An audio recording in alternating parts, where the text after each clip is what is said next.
আসসালামু আলাইকুম ওরহমতুল্লাহি ওবরাকাতুহ। তারাবির সালাতে কোরআনের বার্তায় আপনাদের সকলকে স্বাগত জানাচ্ছি।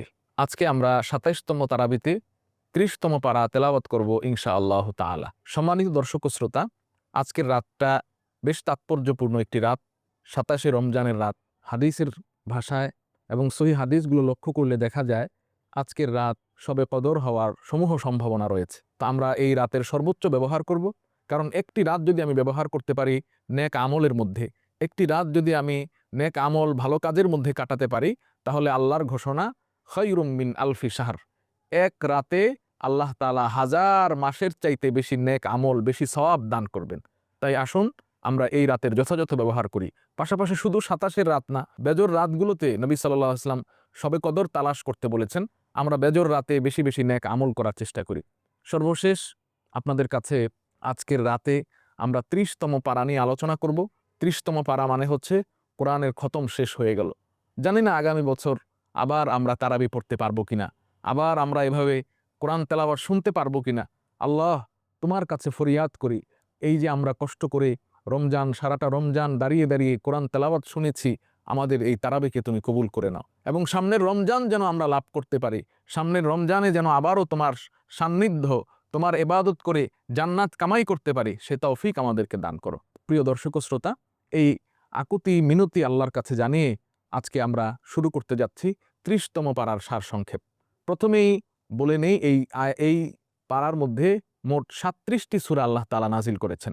সূরা নাবা থেকে নিয়ে সূরা নাস পর্যন্ত ছোট বড় অনেকগুলো, মাঝারি পর্যায়ের এবং ছোট ছোট অনেকগুলো সূরা আল্লাহ তাআলা নাজিল করেছেন। এবং এই পারার মূল থিম বা কেন্দ্রীয় বিষয়বস্তু হচ্ছে কিয়ামত, আখেরাত, ভালো মন্দ, আল্লাহর তাওহীদ, একত্ববাদ। কিয়ামত হবে, কিয়ামতের যেই বিশাল কিয়ামতের যেই দৃশ্য আল্লাহ তাআলা, কিয়ামতের যে দৃশ্য, অনেকটা এই সূরাগুলো পড়লে, ৩০ পারার সূরাগুলো পড়লে মনে হবে আপনি লাইভ দেখতে পাচ্ছেন, যে সূর্য আছড়ে পড়ছে, চন্দ্র দ্বিভাগ হয়ে যাচ্ছে। এভাবে আল্লাহ তাআলা আমাদেরকে কিয়ামত দিবস সম্পর্কে সতর্ক করলেন। প্রথমেই আল্লাহ তাআলা নাবা সূরার মধ্যে কিয়ামত নিয়ে আলোচনা করলেন। আম্মা ইয়াতাসাআলুন, তারা কি বিষয় নিয়ে পরস্পর আলাপ করছে। আনিন নাবাইল আযীম, তারা কি সেই মহা সংবাদ নিয়ে আলোচনা করছে। নাবা মানে সংবাদ, অর্থাৎ কিয়ামত নিয়ে তারা আলোচনা করছে। কিয়ামত তো অবশ্যম্ভাবী, হবেই, এটা ঘটবেই, সুনিশ্চিত।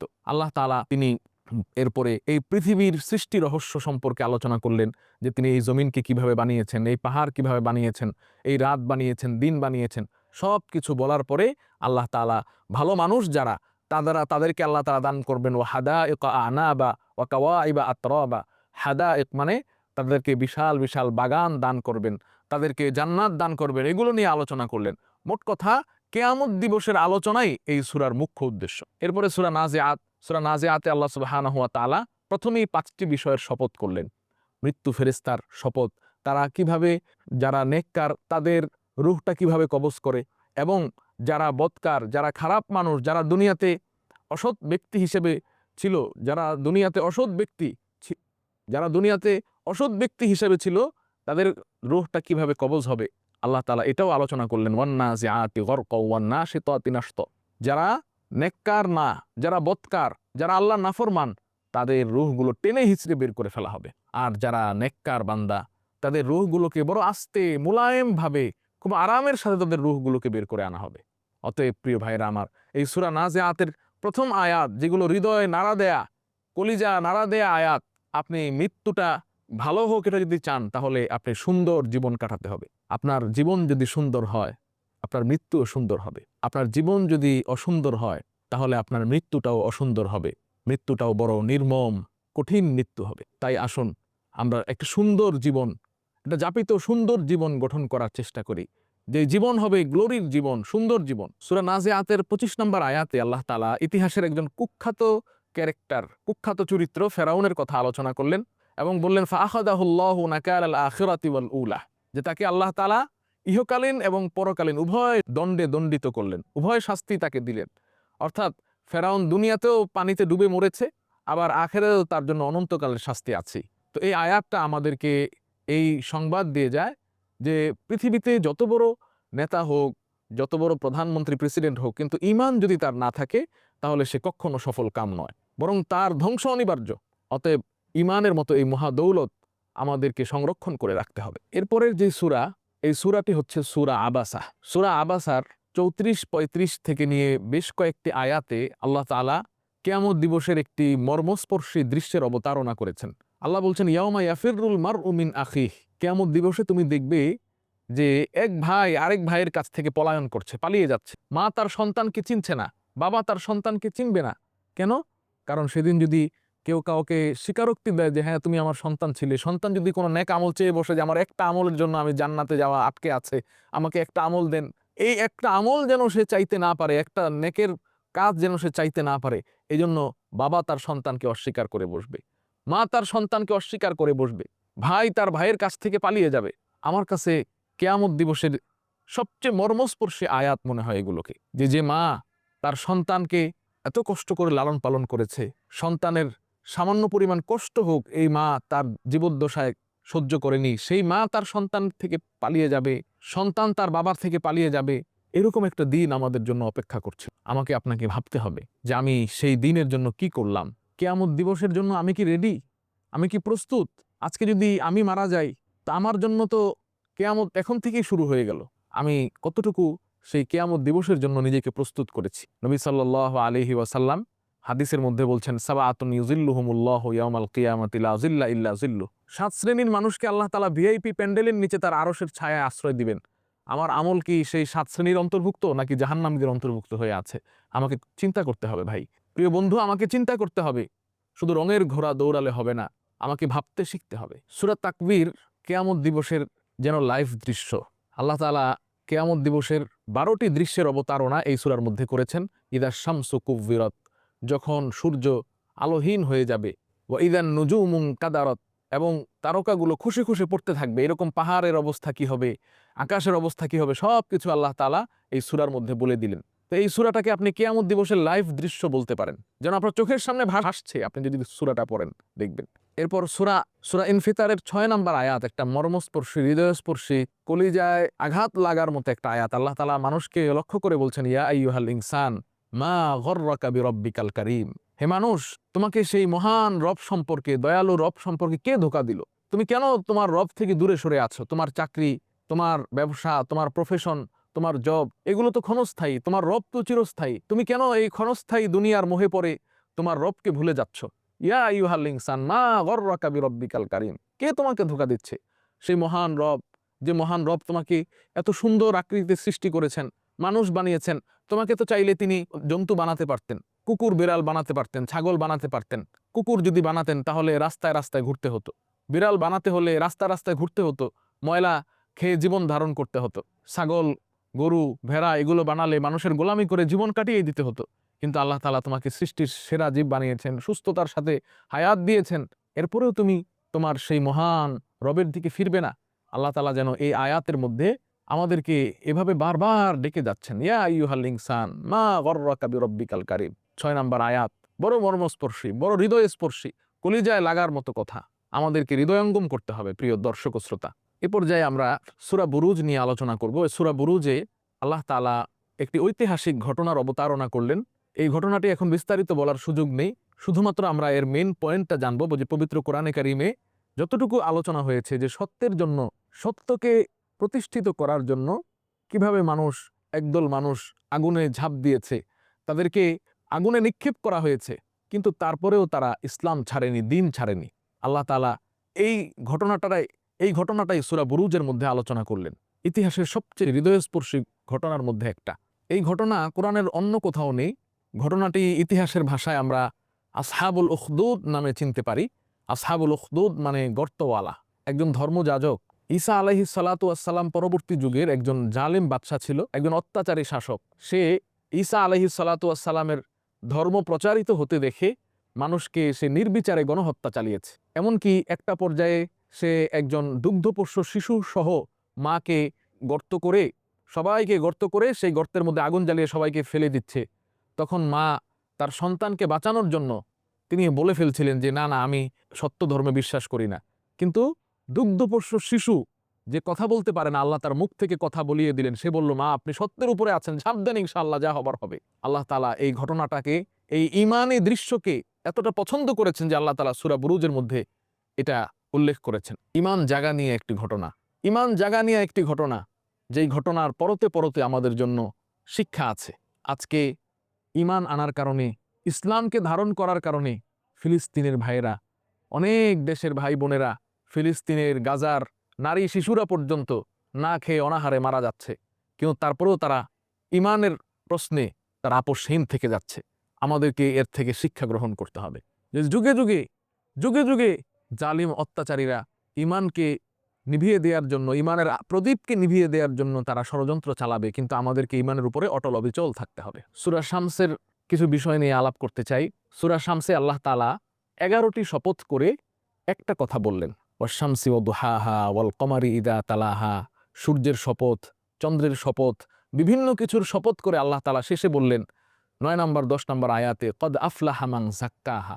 হে দুনিয়ার মানুষ, তোমরা মনে করো সাকসেসফুল, হাই সিজিপিএ আছে, ভালো স্যালারি, অনেক ফলোয়ার, সেলিব্রিটি, সে মনে হয় দুনিয়াতে সাকসেসফুল। না না না, সাকসেসফুল হচ্ছে সে মান যাক্কাহা, যার অন্তরকে সে কলুষতা থেকে, গুনাহের কাজ থেকে নিজেকে পবিত্র করতে পারলো, সেই হচ্ছে প্রকৃত সাকসেসফুল।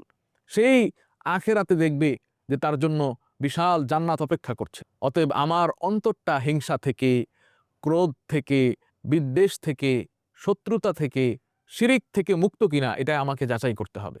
না হলে আমি কিন্তু ব্যর্থদের কাতারে চলে যাব।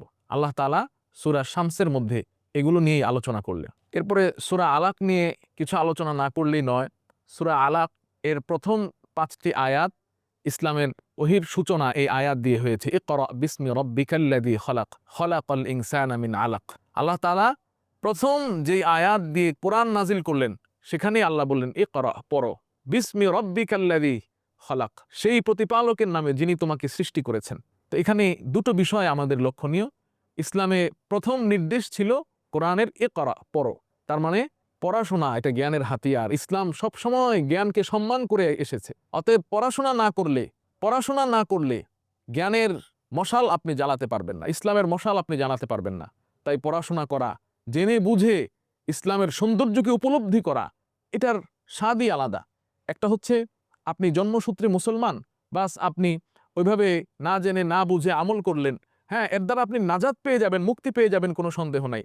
কিন্তু আপনি যদি জ্ঞানের সাগরে হাবুডুবু খান, আপনি যদি ইসলামের নির্মল সত্যটা জানতে চান, তাহলে যখন আপনি ইসলামের জ্ঞানের সাগরে হাবুডুবু খাবেন, ইসলামের সৌন্দর্য আপনার কাছে সুন্দরভাবে ফুটে উঠবে, উন্মোচিত হবে, তখন আপনি জেনে বুঝে ইসলাম মানার যেই স্বাদ, যেই মজা, এটা আপনি লাভ করবেন। এবং শুধু ইসলাম বিষয়ে জানতে হবে এরকম না, ইসলাম এবং এই উম্মার উন্নতি কল্পে জাগতিক বিষয় যেগুলো উম্মাহকে আস্তে আস্তে তরতর করে নেতৃত্বের স্থানে নিয়ে যাবে, সেগুলো নিয়েও আমাদেরকে পড়াশোনা করতে হবে। আজকের উম্মাহ এত পিছিয়ে আছে কেন? এই মুসলিম উম্মাহ এতটা পিছিয়ে আছে কেন? আলেম তো অনেক আছে, বড় বড় আলেম আছে, কিন্তু তারা বর্তমান জাগতিক যেই জ্ঞান, সেই জ্ঞানে পিছিয়ে থাকার কারণে, যেটা দিয়ে রাষ্ট্র পরিচালনা করা যাবে, যে সমস্ত নলেজ দিয়ে আপনি পৃথিবীর বুকে নেতৃত্ব অর্জন করতে পারবেন, সেই গুণগুলো আপনাকে জানতে হবে, সেই জ্ঞানগুলো আপনাকে ধারণ করতে হবে। তো আল্লাহ তাআলা ইকরা বলে যেন আমাদেরকে, এই উম্মাহকে জানিয়ে দেন যে উম্মত, পড়াশোনার কোনো বিকল্প নেই। প্রিয় দর্শক ও শ্রোতা, আজকে পাড়ার অন্যতম একটি সূরা হচ্ছে সূরা কদর। আজকের রাতটা সম্ভবত লাইলাতুল কদর বা শবে কদর হওয়ার সম্ভাবনা আছে। তো এই রাতের ফজিলত সম্পর্কে, এই রাতের মূল্য সম্পর্কে আল্লাহ জানিয়ে দিলেন, খায়রুম মিন আলফি শাহর। এক রাত আল্লাহ রাব্বুল আলামিনের কাছে 1000 মাসের চাইতে উত্তম। প্রায় 83 বছরের থেকে এক রাতের দাম আল্লাহর কাছে বেশি। এই রাত যেন আমার মিস না হয়, এই শবে কদর যেন আমার মিস না হয়। আমাদের দেশের একটা দুঃখজনক চিত্র হচ্ছে, যখন শেষ দশক আসে, যখন শবে কদরের টাইম চলে আসে, এই সময়ে মসজিদগুলো খালি হতে থাকে আর মার্কেটগুলো ভরতে থাকে, শপিং মলগুলো লোকে লোকারণ্য হয়ে যায়, আর মসজিদে মুসল্লি কমে যায়। আফসোস, অথচ হওয়ার কথা ছিল তার উল্টো চিত্র। যেই রাতে আল্লাহ তাআলা মানুষকে মাফ করতে থাকেন, অগণিত মানুষকে মাফ করেন, যে রাতে আল্লাহ তাআলা ঘোষণাই দিয়ে দিলেন যে ইবাদত করলে, এক রাত ইবাদত করলে 1000 মাসের চাইতে উত্তম, এই রাতগুলোতে, এই বেজর রাতগুলোতে, শেষ দশকের দিনগুলোতে মার্কেট আর শপিং মল লোকে লোকারণ্য হয় আর মসজিদগুলো খালি হয়ে যায়। এটা বড় দুঃখজনক, বড় দুঃখজনক। তাই আসুন, এই শবে কদরের যেই রাত, 27-এর রাতে শবে কদর হওয়ার সম্ভাবনা সবচেয়ে বেশি সহিহ হাদিস মতে, এই রাত যেন আমার মিস না হয়। বিশ্বাস করুন, আপনি মার্কেট করতে পারবেন অন্য যে কোনো দিন, বাকি 11 মাস আপনি মন ভরে শপিং করতে পারবেন, কিন্তু একবার যদি, এক বছরে যদি আপনার শবে কদর আপনার হাত থেকে ছুটে যায়, তাহলে আপনি অনেক বড় কিছু মিস করে ফেললেন, অনেক বড় কিছু মিস করে ফেললেন। এরপরে দুটো সূরা, সূরা হুমাজা, সূরা তাকাসুর নিয়ে আলোচনা করব। সূরা তাকাসুরের মধ্যে আল্লাহ তাআলা বলছেন, আলহাকুমুত তাকাসুর হাত্তা জুরতুমুল মাকাবির। তোমাদেরকে সম্পদের প্রাচুর্য, তোমাদেরকে সুনামের প্রাচুর্য, এগুলো তোমাদেরকে মোহাবিষ্ট করে ফেলেছে। তোমাদেরকে আরো বেশি চাই, আরো চাই, আরো চাই, এই যে প্রতিযোগিতা, তাকাসুর অর্থাৎ বেশি সম্পদ বানানোর প্রতিযোগিতা, বেশি ফেম, বেশি সুনাম, সুখ্যাতি, সেলিব্রিটিজম, এগুলো তোমাদেরকে গাফেল করে রেখেছে আল্লাহ থেকে, কবর থেকে। আজকের সময়ের জন্য বড় নির্মম বাস্তবতা এটা। আপনি দেখেন, আরো চাই, যার একটা বাড়ি আছে তার দুইটা চাই, যার 5টা আছে তার আরো 10টা চাই, যার বড় চাকরি 2 লাখ টাকার বেতনের চাকরি, 2 লাখ টাকা স্যালারি যার, তার আরো 5 লাখ টাকা চাই। এই চাই চাই চাই, আমাদের চাওয়ার কোনো শেষ নেই। আল্লাহ তাআলা বললেন, হাত্তা জুরতুমুল মাকাবির। 2 নম্বর আয়াত বড় হৃদয়স্পর্শী। আল্লাহ বললেন, এই চাইতে চাইতেই আপনি একসময় শেষ হয়ে যাবেন, আপনার চাওয়া শেষ হবে না, আপনার দুনিয়ার চাওয়া শেষ হবে না। আল্লাহ তাআলা এটাই এই সূরার মধ্যে বলতে চাচ্ছেন। প্রিয় দর্শক ও শ্রোতা, দুনিয়াতে অবশ্যই আমার লাগবে, সম্পদ লাগবে, অস্বীকার করার মতো না। আমার ধন সম্পদ, টাকা পয়সা লাগবে, আমার ফেম লাগবে, সবকিছুই লাগবে, কিন্তু এটা যেন সীমাতিরিক্ত না হয়, সীমার বাইরে ছাড়িয়ে না যায়। আমি যেন এগুলো অর্জন করতে গিয়ে আল্লাহকে ভুলে না যাই, আমাকে খেয়াল রাখতে হবে। সূরা হুমাজার মধ্যে আল্লাহ সুবহানাহু ওয়া তাআলা আরেকটা দিকে আমাদের আমাদের সামাজিক আরেকটা বিষয় নিয়ে আলোচনা করলেন। ওয়াইলুল লিকুল্লি হুমাজাতিল লুমাজা। ধ্বংস হোক ওই ব্যক্তি যে পরনিন্দাকারী। আমাদের মধ্যে দেখবেন অনেক পরনিন্দা, গীবত, অন্যের প্রতি ট্রোল, হাহা রিয়ে, অন্যের প্রতি ট্রোল করা, অন্যকে নিয়ে তুচ্ছ তাচ্ছিল্য বিদ্রুপ করা, এটা আল্লাহ তাআলা বলছেন, এটা ধ্বংস হোক, দুর্ভোগ এদের জন্য। তাই অন্যের পিছনে লেগে থাকা, এটা বুদ্ধিমান মানুষের কাজ না। বুদ্ধিমান মানুষ তো নিজের চিন্তা করবে, আমার কবর কি হবে, আমার হাসর কি হবে, আমি কি হব। শুধুমাত্র অন্যের পেছনে লেগে থাকলে আল্লাহ বললেন, ওয়াইলুল লিকুল্লি হুমাজাতিল লুমাজা, তাদের জন্য মহা দুর্ভোগ কিয়ামতের দিবসে, মহা ধ্বংস, মহা শাস্তি কিয়ামত দিবসে অপেক্ষা করছে। সর্বশেষ বেশ কিছু ছোট ছোট সূরা আছে, এর মধ্যে সবগুলো নিয়ে আলোচনা করা সম্ভব না। আমরা অল্প 2-4টা সূরা নিয়ে আলোচনা করব।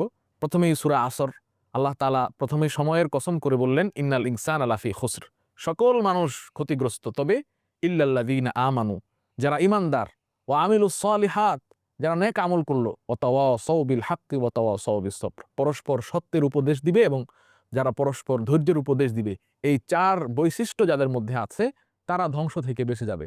আমি আপনি দুনিয়া এবং আখেরাত, ইহকাল এবং পরকালের ধ্বংস থেকে যদি বাঁচতে চাই, তাহলে এই 4টি গুণ অবশ্যই আমার মধ্যে অর্জন করতে হবে, এই 4টি বৈশিষ্ট্য আমার মধ্যে ধারণ করতে হবে, না হলে আমিও ক্ষতিগ্রস্তদের অন্তর্ভুক্ত হয়ে যাব।